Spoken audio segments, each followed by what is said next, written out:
Hi everyone, welcome to the new episode of the Prime You series of interviews with top business and technology experts. I'm Dana Kohut, your host. In this episode, I'm delighted to welcome Haje Kamps, who is a Dutch photographer. He's editor at TechCrunch, he is inventor, investor, and also trainer. In this interview episode, we will talk about Pitch Perfect, the latest book that Haje has published that teaches founders, that is basically a manual to founders looking to raise their first venture capital. We'll talk about some of the common misconceptions and about the power of storytelling in any pitch. Haje, thank you so much for taking the time to join us today. It's a great pleasure to welcome you to the show. Thank you. I'm so happy to be here. Haje, you obviously have many things on your plate. Maybe you could share some tips and hacks with our listeners of how to manage your day and how to prioritize your tasks. Yeah, sure. So I kind of run my life by my calendar and my Todoist, which is kind of a GTD app, getting things done kind of methodology. And it actually gotten to the point that even emails, unless it's like something that is just a quick yes or no, they go on my to-do list app because I find email really challenging. It's like other people putting stuff on your to-do list. And that's fine, except there's no way of ordering them, right? It's always the newest that is the most urgent. And it just doesn't feel right to me, right? The newest email isn't the most important one. And so I typically start my day by taking a quick look at my to-do-list so I have an idea of what's happening today, like articles I need to write, interviews I need to do, tasks I need to do, or whatever it is. Then I go through my email and basically just get it to inbox zero. Most of it goes archived. Some of it goes on my to-do list. Some of them I might do a quick reply to. Usually those are the ones that are scheduling related. So if, oh, can we push the meeting back by 30 minutes? Yeah, sure. Move it by 30 minutes and email's done. And then I get started with my day. Yeah, just as I said while introducing you, you are a published author and have published over 10 books, right? While many people would struggle with writing one book and having it published, you have managed and succeeded in publishing 10 books. Your latest book is called Pitch Perfect. So maybe you could share what kind of insights readers can find in that book and who is that book for? So Pitch Perfect is a book all about pitching startups to venture capital firms. And so the way I came about that was, for a while there, I was the director of portfolio at a venture capital firm. And what that essentially means is that I was kind of an industrial scale business mentor and helping with everything I can type person for the portfolio. There was about 100 founders or so that were working on companies. And yeah, it means you get to have lots of conversations with founders who are in, when things are going well, they don't come to you. So when they run into new issues or challenges, and what I realized was that there's a few challenges that come up again and again, right? One is, how do we hire? One is, how do I do pricing for my product? Or what is the go-to-market strategy, that kind of stuff. But the thing that I was helping everybody with at some point was like raising the next round of funding. And what often happened, I mean, they know their businesses, they don't need help with that. But often in early stage companies, the founders are either a very, very technical person or a person who's kind of understood something about the market. So they're kind of the product person. And so between the CTOs and the CPO type roles, storytelling isn't always their strongest suit. And my background is very much in that. I have a journalism degree. I was a television producer for a while. I've done a bunch of my own startups. And as you mentioned, I've written a stack of books. Most of the books are about photography. In one of my other weird pasts, I was a policeman. And so I wrote a book about what that was like. And yeah, so after helping all these companies with their fundraising processes and building good pitch decks and building good storytelling and things like that, I decided, well, maybe it's time to write a book about that. So I pitched that. I wrote 2 or 3 chapters. I pitched it to a bunch of publishers, and one of them said, "Yeah, sounds good. Let's do it." And of course, it's kind of a self-fulfilling prophecy. If you write a book about pitching, your pitch had better be good, and it was. And so it took probably about a week or two of working on that before a publisher came back to me. it helps that as part of my pitch, I was basically saying, hey, I'm a multi-published author. I know what I'm doing, and this is the target audience. And I basically had the whole package ready for them. In publishing, they often make something called a blad. I pitched this book to a whole bunch of publishers, and one of them came back to me within about 2 weeks. And it was super exciting because it meant, okay, now I have to go write the rest of the book. And so I was working with 3 or 4 clients at that time, and a lot of the ideas from the challenges they were working with, and of course, all the previous people I've worked with, all ended up being kind of getting wrapped into the book. And so I knew a lot of the pitfalls. I knew a lot of the things that people find very easy. And so it's basically a reflection of the challenges I saw that founders had and trying to wrap that into the story of a book. Well, at the beginning of your book, you argue that investors, they invest with their brains, and therefore you talk about the important ingredient to any pitch, which is storytelling. So maybe you could tell us what are the common misconceptions that founders have while trying to raise capital, while pitching to venture capitalists. I think the number one thing people get wrong is that as a founder, you get very good at pitching your product, right? Because that's what you're doing day in, day out. You're out there finding customers, you're talking to customers, you're working on building the product. And so when you're pitching, you typically go, oh, our product is good because X, Y, Z. Now, the truth is most investors don't give 2 shits about your product. What they care about is if the product they are buying is a different thing. The product they are buying is shares in your company. And the outcome they want, like if you do like a tax software, your customers want their taxes done right. Well, the investors care less about that, and they care more about what they want, which is a return on their investment. And so they're actually looking at your company from a different angle than you might be used to. And so if you use your normal pitch, or so most people don't try and sell the product to the founder, right? To the investors, they're not that stupid. But what often happens is that there's a whole pitch deck, and then there's a product slide, and they spend half the time on the product slide. And yeah, the product is important, but it's much more important to talk about your traction, like how much have you sold and how well are you doing. It's much more important to talk about the size of the market, the quality of your team, all the kind of things that your customers don't really care about, right? The customer are in the market. They don't care how big the market is. As long as the product works, they don't care how good your team is, but the investor does care, because those are leading indicators for how well your company could possibly do. Like if there's an upper limit, like if your company is aimed only at plumbers in Oakland, well, even if you get every single one of them, it's a limited market. What an investor wants to see is, okay, can this become a $10 billion company? And even if at the back of the napkin calculation, they go, well, actually, this company will never get that big, it's not going to work. Or the flip side, right? If you sell a product that is for every single mobile phone in the world, you can say, okay, well, the market size is several billion. Like, yes, absolutely. And what are the odds that you can actually reach every single mobile phone user?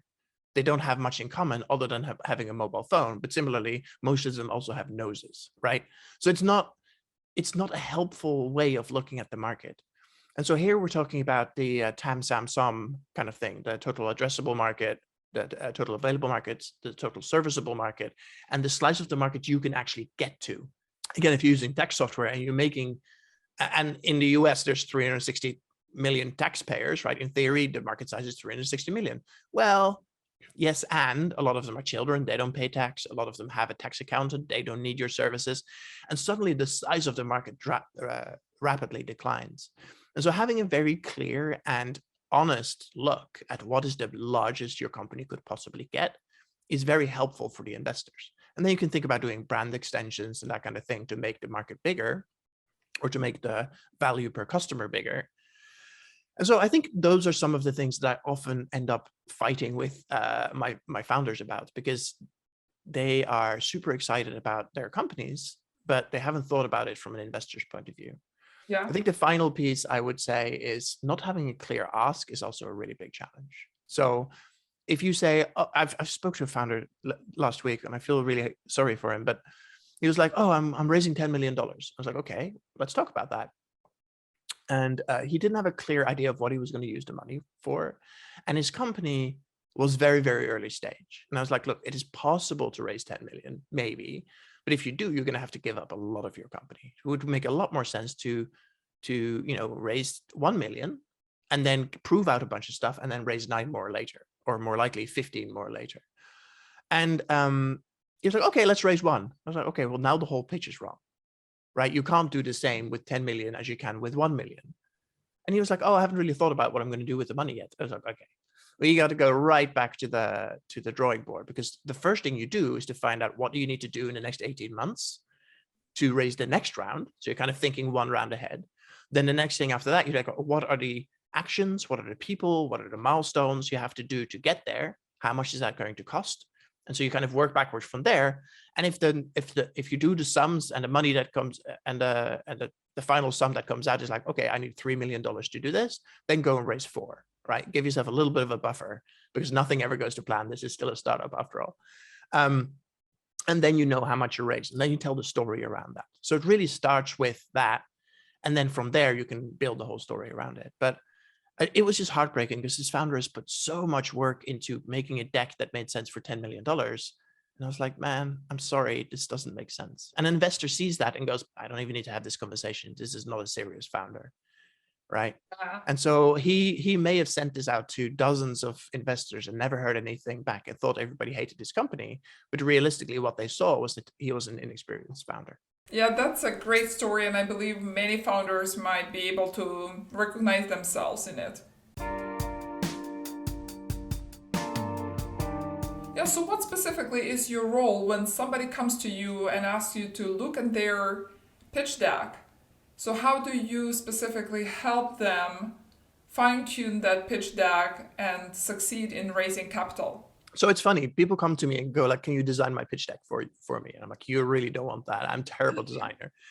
I think really what my strength is there is asking the right questions and basically explaining like, hey, do you understand how venture capital works? Because if not, let's talk about that first. And it turns out a lot of people don't understand, right? They kind of go, oh, these people have money. The money comes from somewhere, whatever, I've got to get it. That's not quite how it works, right? VCs have LPs, limited partners. Now, the limited partners are the investors into the venture capital firm. They can be all sorts of things, right?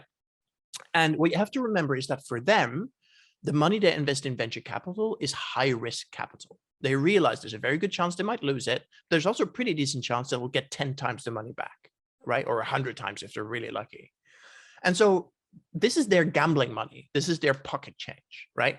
So the type of companies who invest in this are very, very large corporates. It is people who sit on large amounts of money that they have to look after. So university endowments, pension funds, like people who just have an ocean of money and they take 1% of that and say, okay, we're going to gamble with this 1%. They put some in crypto, they put some in hedge funds, and some of them they put in venture capital. Now that slice that goes to venture capital, it needs to be looked after properly, but they expect the VCs to take big chances with their money, right? So if you come there and say, I'm a completely safe bet, it's like, well, the fact that you're a safe bet means that you're probably not venture capital fundable, certainly at the earliest stages, right? And so this is where you get this really weird dichotomy for the VCs, because they are trying to look for something that has a viable chance at when they put 1 million in to get 30 million out, right? But for that to be true, you have to invest super early stage in a company that has an incredible opportunity in front of them, right? In a market that is growing with a team that is the best in the world and all these kinds of things. So that is really what you're being evaluated on. And what the investors will have to do, every now and again, I see an article that's like, oh, it's so sad. 30% of startups fail or 50% of startups fail. And I'm like, well, that's not sad. That is what startups do. You have a crazy idea, you go for it and it didn't work. Shrug, cry a little bit, have a couple of beers and move on. And I mean, I've been guilty of this too. Like as a founder, I've done a bunch of companies. As a founder, you end up being so involved and so invested, right? It becomes your entire life. And so when it fails, you go through a massive period of grief. It's really hard. Anyway, so in order for the investor to understand that you have understood all of this, your pitch needs to reflect that, right? And you need to show that you understand that this is a big risk. Here's the things you've done to de-risk it. And sometimes it's because you really know the market. Sometimes it's because you're the best team in the world to do this. Sometimes it's just such a crazy idea that it just might work. And this is all things that go into the story. So if somebody comes to me and the pitch doesn't work, I typically go, okay, do you understand VC? If not, let's spend a little bit of that. It's basically this little spiel, right? And then customize to their specific company. And then from there, it's like, okay, do you know what you're raising? Do you know what you're going to do? And do you know what your story is? Like, why you? Why this? Why now? Explain it to me, and explain it to me in a way that I care about. Because if you just go, whatever, I did a PhD and then now I'm doing this, like, well, cool. I don't believe you. As you said earlier, VCs don't necessarily invest with their brain. Yes, they do that too, right? They look at all the spreadsheets, they do all the due diligence, stuff like that. But ultimately, the spark, the thing you have to get to in your first meeting, and that's really what the pitch is about, is planting the idea of a different world in somebody's mind. And you're saying, hey, the world looks like this now. I think it should look like that. And with my company, we're going to make that happen. Right? There is a before Uber and an after Uber, right? The world of transportation is different now because Uber exists. And of course, it's ironic that they stole that whole part of the business model from Lyft, but we don't have to talk about that. It's that those are the kind of pitches that really work well. So I've worked with the companies I work with that do best have extremely good founders, right? They have what they in the industry like to call founder market fit, which means that the founder has some sort of quality about them that makes them better than almost anybody else. So if they took their pitch deck and they dropped it on the ground in the middle of Silicon Valley and another good founder picked it up, they wouldn't be able to do it because that founder has something magical about them. Either they have a PhD in the subject and they're the only person who understands it, or they have 20 years of experience in this particular field, or they have access to talent, right? They ran a big team in AI at Apple. They're building an AI startup and they know when it's ready to scale, they can go and hire their whole old team, right? Those types of contacts and those kind of contexts make the founder market fit incredible. And so really that's where you start your storytelling and your kind of drive behind that. And what I do really is coaching people into that and saying, hey, what is it that is special about your company? Now, a flip side of this, which is I have a lot of the time actually talked people out of starting companies where they start their story and they tell like what's going on.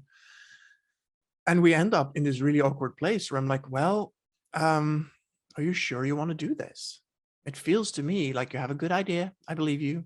The market is great, but you're fresh out of university. You don't have any of the skills. You need a technical co-founder. It's so hard to find one of those. And you don't have a prototype. You don't have an idea of how to build a prototype. You don't really understand the market.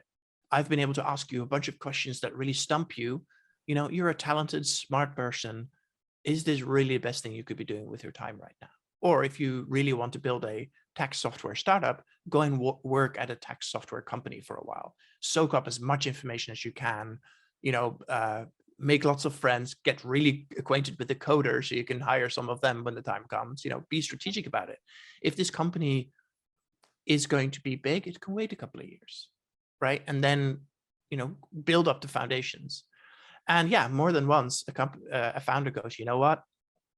I don't think I can do this. It's like, great. And they were like, but I've paid you lots of money and I've done all this work. It's like, yeah, but you don't have to spend the next 3 years of your life with what is almost certainly going to be a failure and a painful one at that. Let's avoid that together, right? And then let's say no. Let's not do this company. And if you want to continue for me to coach you, we can do that. Let's figure out what do you need to do to build this company, or if you want to build something else, let's figure out what skill sets do you need, what experience do you need, what books do you need to read. Let's get you to being a founder who's ready to start a company. It doesn't happen that often, but I've been a hapless founder, right? My first company, I was so naive, and I really wish somebody sat me down and gone, dude, are you really going to do this? So, Haje, what was your company about? That company was called Trigger Trap, and I was writing books about photography at the time, and I was always into it, electronics. So I had an Arduino on my desk with lots of wires sticking out of it. And I built a laser trigger. So you break a laser beam to trigger a camera. I thought it was really cool. And I was like, okay, I can totally turn that into a Kickstarter project, because Kickstarter was pretty new at the time.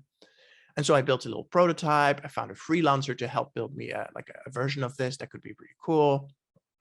And yeah, we launched it on Kickstarter. And in my mind, even then, I was like, okay, I'll sell a couple of thousand of this and then, I can go back to writing books. Well, that's not how companies work, right? You have to do operations, supply chain, management, customer support, marketing, all the kind of stuff. So I did it all myself for the first couple of years and then started hiring people. And I made so many dumb mistakes. And it's a miracle that that company ran for 7 years. And actually, we shipped something like 250,000 units to 90 something countries, right? It was, by every measure, it was a very successful company. But it was a successful company despite of myself, not because of me. And if I'd run that same company again now, I would have done it very differently. And it would have probably still be running to this day. But we relied on the wrong suppliers. We made some stupid mistakes. We didn't take marketing and sales seriously enough. So we grew mostly by word of mouth, which is great, but it doesn't scale. Word of mouth is one of those things where you can encourage people to talk about you, but if you only have 10 customers, the maximum you can get to is 20, right? And that is with incredible virality, which we didn't have. Now, we got really lucky with a bunch of like little stunts we did. We had like a day where we took a bunch of photographers out and shot like a 1-day time lapse of London that got on television. And so we got a lot of sales that way. And we did hustle. We did some really cool stuff and the product was great. And I guess the one part of the founder market fit I had was that I was running one of the biggest photography blogs at the time. And I had some, people trusted me for photography stuff. Well, they shouldn't trust me necessarily as a hardware founder because that's a very different thing. And, I did surround myself with some people who knew more than me, but, we weren't hardware people. And so it's that kind of stuff. Yeah. So I've raised for a couple of companies, we did angel rounds and early stage rounds for that kind of, I want to be a little bit careful because we didn't announce any of it. So that's a little flaky. But actually with the most recent company we did, we raised a reasonably big friends and family round. And then the company did really well for a while, and then we ran into some issues. But because the company did so well, we actually had enough money in a bank account to pay our investors back. So what we ended up doing is we went back to the investors and say, hey, I think maybe we shouldn't be doing this company. Can we give you your money back? And so as an investor, that's a weird one, right? Because you expect to get zero back or a large amount back. That's kind of the normal things. But because they were friends and family, right, they were happy to get some money back. And so they were like, well, if the options are zero or the same money I put in, then we'll do that. So that was an interesting part of the journey. And most of the fundraising I've been involved with has been in other people's companies, doing like the pitch process, planning like the strategy for outreach, helping. Like I use a very good CRM system, so customer relationship management system for the fundraise, where like, hey, that person hasn't got back to me in a week. Let me follow up with them. Or that person was meant to send me something, but they didn't let me follow up with them. So, some people use spreadsheets, some people use their head. For me, if it isn't in a system somewhere, it doesn't exist. And so I use a CRM system. That's literally what they're made for. You may as well use them. Yeah, that is very interesting. So, Haje, where people can go to get your book? And do you consider this book being enough for a startup founder looking to raise their first capital? So will they be able to after reading this book, fine-tune their pitch deck and successfully raise capital required for growth of their company? Great question. You can find the book on haje.me, haje.me. That's got a little bit more information about the pitch coaching and a link to the book. The book isn't super thick. It's a pretty quick read. And I think if you've never pitched before, it's a very good start, because what it does is it explains not just what needs to go on each slide, but it also explains why it is important, what you need to be looking out for, what's the VCs looking for in this slide, and a little bit about does your business have all the pieces of the puzzle in order to tell this part of the story? Like if you have a team slide and it feels a little, don't know, that might just mean that you don't have the right team yet, right? You need to start thinking about, okay, in a B2C direct to consumer sales company, you probably need a marketing person. If you don't have a marketing person and you don't have anybody with marketing experience, you don't have a company, right? It doesn't matter how good the product is. If you're a DTC company or a DTC brand, you need a very, very solid marketing person. You can't necessarily rely on external agencies doing that for you because they don't understand the product and the mission in the same depth as you do. So those types of things are all in the book. It's a pretty quick read. So I typically work with founders who are raising between 3 and 15 million. And a lot of the time people come to me and say, hey, I'm doing a friends and family round. Can you help? And I'm like, well, I can help, but I'm very expensive. And, I'm working with, I've made myself a rule that I only work with 2 clients at the same time, mostly because I spend so much time and focus on these clients that if I'm working with many more than that, I kind of lose the thread and I don't have the same focus as I would like. That also means that I have kept increasing the price until it's like now it's at a level where I can both make a decent living and give the people the focus they deserve. So if somebody comes and says, oh, I'm about to raise a $1 million round, I'm like, I can help you, but you could probably figure this out yourself. The great thing is at the earliest stages, the expectation is lower, right? An angel investor doesn't necessarily need a super polished, perfect pitch to give you money, because what they're investing in is you and the market, right? An early stage investor is investing in your team, the market, and whatever you've done with the idea. Later on, that's when the narrative really needs to work much better, because you've shown that you've built a little bit of product, you've got a little bit of traction, you've got a little bit of team, all the pieces are starting to come together. And I think that's where having a tight narrative that pulls it all together becomes a lot more important. And then when you get far beyond that, if you're raising a series of B or C, or you're raising 50, $60 million, your company is probably big enough already that you have a lot of these resources internally. You know what your story is, you know what your go-to-market is, you know what your marketing spend and sales strategy and all that kind of stuff is. You just slap it on the slide and go, right? It's kind of that really hard in between stage, the earliest, like the first money and the first institutional investor. That's, I think, where the competition is the hardest. For Series A and beyond, if you have good traction, you're probably going to be fine because you'll find an investor who believes in what you're doing. The traction is the proof and you'll raise money. It's actually much, much easier at the later stages. And it's funny, I work with a bunch of people raising at Series A and they keep coming back to me. It's like, wow, this was so much easier than when I raised my seed round. I was like, yeah. And you know why? Because you've proven the hard bits. Like for friends and family, it doesn't matter. They know you. They want to believe. They want to believe in you, right?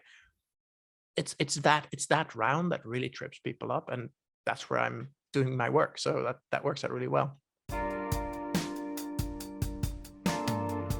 Yeah, that is great. So where can our listeners go to connect with you? Where would be the right place? Are you on LinkedIn, Twitter?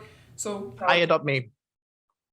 Yeah, there's a forum there. I think I still have a button to book a meeting. But yeah, or just send me an email, me@haje.me. There's I love talking to founders. I love helping out. And I love what I do. It's super fun to work with founders at that stage of the company when like they've done a little bit of work, but now kind of the world is opening up and becoming big. And it's a really exciting and fun part of the journey. Haje, thank you so much for your time and for your insights. I really enjoyed our conversation and I believe many founders will find it useful. After listening to you and also reading your book, I believe more people will be able to raise capital and grow their business and succeed in what they are building. Thank you so much.